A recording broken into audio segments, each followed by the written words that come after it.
mendoj që gjithmonë u kon vështirë me bo shoqëni, nëse domethënë interesi ka qenë pjesë e natyrës njerëzore gjithmonë.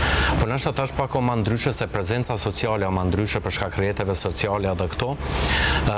Po edhe interesi si i tillë nuk ka diçka e keqe.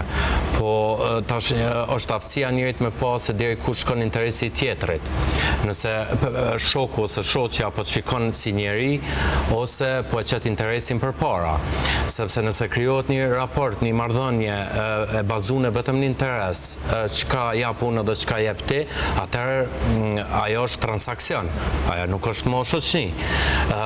Na nuk duhet mu nis prej idesë sa frenca i kemi në rrjetet sociale, po sa shok, sa miq kemi që mujmë i tirë në 3 natës, kur kemi diçka vështirësi. Ose kemi shumë frenca në Instagram, në rrjetet tjera sociale, po nuk fol me ta.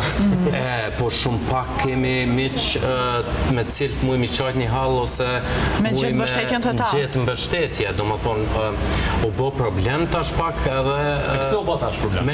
Sepse me një anë ti e ki bindjen që ki shumë miq, në anën tjetër e ke në momentet tuja kur duhet një mik ose një mikesh, ti e sheh që nuk ki.